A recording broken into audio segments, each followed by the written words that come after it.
Assalamualaikum warahmatullahi wabarakatuh. Saya Apri Suryani dengan NIM 332017-015. Di sini saya akan membuat video pembelajaran mengenai materi integral. Langsung saja kita ikuti videonya. Pada yang hormat, dosen pengampu, Ibu Dr. Bonita Hirza, Magister Pendidikan, dan Bapak Muslimin, Magister Pendidikan. Saya mahasiswa aktif dari Program Studi Pendidikan Matematika, Fakultas Keguruan dan Ilmu Pendidikan, Universitas Muhammadiyah Palembang. Nah, di sini sudah ada mind mapping yang sebelumnya telah saya buat, yaitu mengenai materi integral. Materi integral ini dibagi menjadi beberapa komponen. Yang pertama yaitu definisi integral, yang kedua integral tak tentu, yang ketiga integral tentu, yang keempat penyajian beberapa fungsi, dan yang kelima menghitung luas dan volume benda putar dengan menggunakan integral.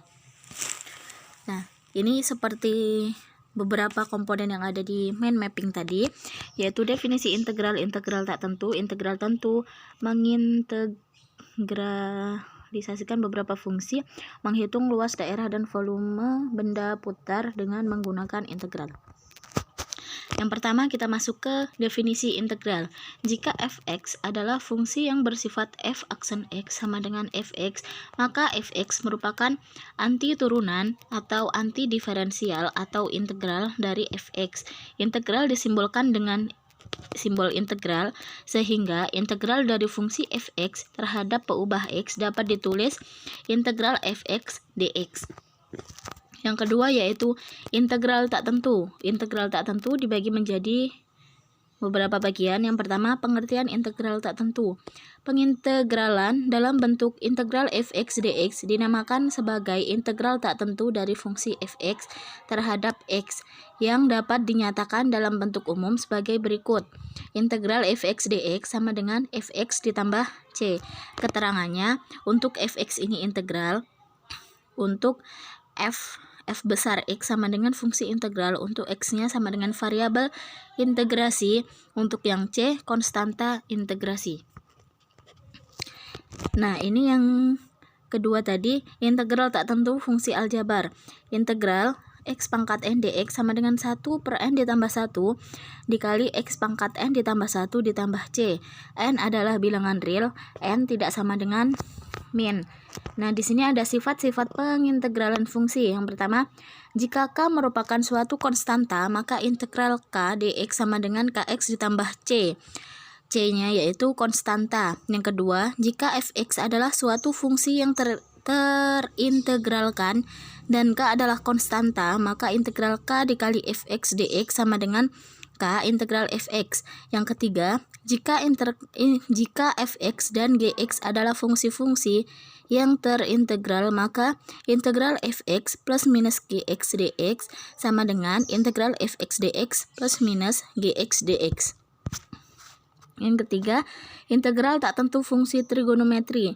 Yang pertama yaitu cosec x dikurang kotan x dikali cosec x. Tabel turunan fungsi-fungsi trigonometri. Nah, di sini ada 1 sampai 5. Untuk fx-nya, f aksen x sama dengan fx. Jadi yang pertama yaitu sin x, untuk f aksen x-nya yaitu cos x. Sedangkan yang kedua cos x, untuk f aksennya min sin x. Untuk yang ketiga tan x, bentuk f aksennya yaitu secant kuadran x. Yang keempat kotan x, bentuk f aksennya yaitu min cosec kuadrat x. Yang kelima sec x, yaitu menjadi tan x dikali sec x. Berdasarkan aturan integral dan tentu, integral tak tentu, integral fx dx sama dengan fx ditambah c dengan f aksen x sama dengan fx, dan tabel di atas, maka dapat dirumuskan integral tak tentu dari fungsi-fungsi trigonometri adalah sebagai berikut.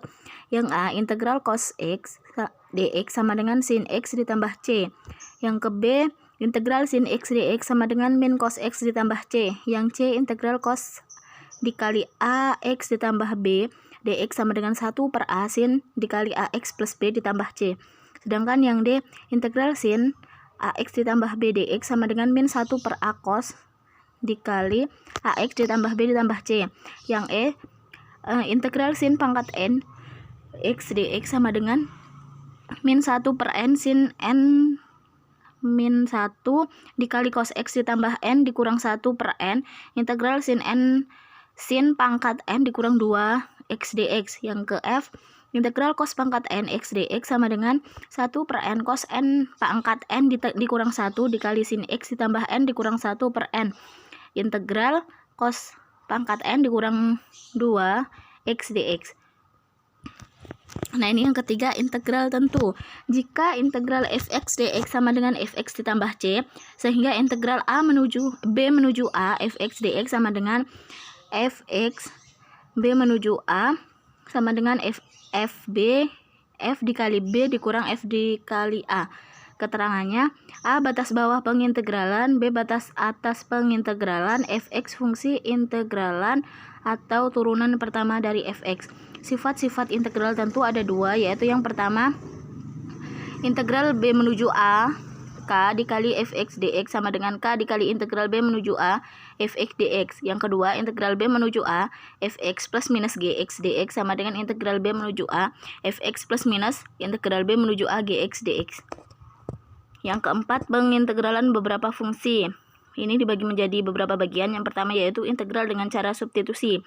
Jika X merupakan suatu fungsi yang dapat diturunkan diferensial dan R adalah suatu bilangan rasional tak nol, maka integral U dikali X pangkat R, U aksen X dx sama dengan 1 per R ditambah 1, U dikali X pangkat R ditambah 1 ditambah C dengan C konstanta dan R tidak sama dengan min 1. Selesaikan integral. Ini ada satu soal, yaitu selesaikan integral berikut. Integral sin kuadrat X cos X dx. Penyelesaiannya yaitu kita misalkan dulu U-nya yaitu sin X, du per dx-nya yaitu cos X, dx-nya yaitu du per cos X. Sehingga integral sin kuadrat X cos X dx sama dengan integral U kuadrat dikali cos X dikali du per cos X. Sehingga integral U kuadrat du sama dengan 1 per 3 U pangkat 3 ditambah C sama dengan 1 per 3 sin pangkat 3 X ditambah C. Yang kedua yaitu integral parsial. Jika UX dan VX fungsi-fungsi yang dapat diferensialkan, maka integral UDF sama dengan UV dikurang integral V du. Yang kelima, menghitung luas daerah dan volume benda putar dengan menggunakan integral. Untuk menentukan luas daerah antara kurva dengan sumbu-sumbu koordinat, ada hal-hal yang perlu diperhatikan, yaitu sebagai berikut. Yang pertama, perhatikan gambar kurva, apakah kurvanya di atas sumbu X, di bawah sumbu X, atau sebagian di atas dan sebagian di bawah sumbu X. Demikian juga untuk sumbu Y. Jika kurvanya di bawah sumbu X, luasnya tidak boleh negatif, maka rumus luas harus diberi tanda negatif atau batas integralnya dari kanan ke kiri. Demikian juga dengan sumbu Y. Yang pertama, luas daerah. Luas daerah R pada interval A kurang dari sama dengan X kurang dari sama dengan B terletak di antara kurva fx dan sumbu X. Y sama dengan 0. Kurva terletak di atas sumbu X. Fx lebih besar dari 0 sehingga LR sama dengan integral B menuju A fx dx. Yang ke B, luas daerah S pada interval A kurang dari X kurang dari B terletak di antara kurva fx dan sumbu X dikali Y sama dengan 0. Kurva terletak di bawah sumbu X, fx kurang dari sama dengan 0. Yang C yaitu luas daerah U pada interval A kurang dari X kurang dari B terletak di antara kurva fx dan gx dengan fx lebih besar dari gx. Nah, di sini ada sehingga LU sama dengan integral B menuju A fx dx dikurang integral B menuju A gx dx sama dengan integral B menuju A fx dikurang gx dx. Yang kedua, volume benda putar. Volume benda putar mengelilingi sumbu X jika daerah R adalah daerah yang dibatasi kurva Y sama dengan fx. Sumbu X garis X sama dengan A dan garis X, B dengan A kurang dari B. Jika daerah R diputar mengelilingi sumbu X sejauh 360 derajat, maka volume benda putar tersebut adalah F sama dengan Integral B menuju A, fx kuadrat dx. Yang B volume benda putar mengelilingi sumbu Y. Jika daerah S adalah daerah yang dibatasi kurva X sama dengan FY, sumbu Y garis Y sama dengan A dan garis Y, B dengan A kurang dari B. Jika daerah S diputar mengelilingi sumbu Y sejauh 360 derajat, maka volume benda putar tersebut adalah. Nah, di sini yang ke C juga ada. Jika daerah T dibatasi oleh kurva fx dengan X dengan nilai mutlak fx lebih besar dari sama dengan nilai mutlak gx pada interval diputar mengelilingi sumbu X sebesar 360 derajat, maka volume benda putar tersebut adalah, di sini ada volume benda putarnya. Nah, selanjutnya jika daerah U dibatasi oleh kurva fy dengan Y dengan nilai mutlak fy dikali dengan nilai mutlak gy pada interval a, b diputar mengelilingi sumbu X sejauh 360 derajat, maka volume benda putarnya yaitu seperti di bawah ini. Sekian dan terima kasih. Ya, apabila ada kesalahan saya mohon maaf, kepada Allah saya mohon ampun, karena kesalahan datangnya dari saya dan kebenaran datangnya dari Allah. Semoga video pembelajarannya bermanfaat. Saya akhiri, wassalamualaikum warahmatullahi wabarakatuh.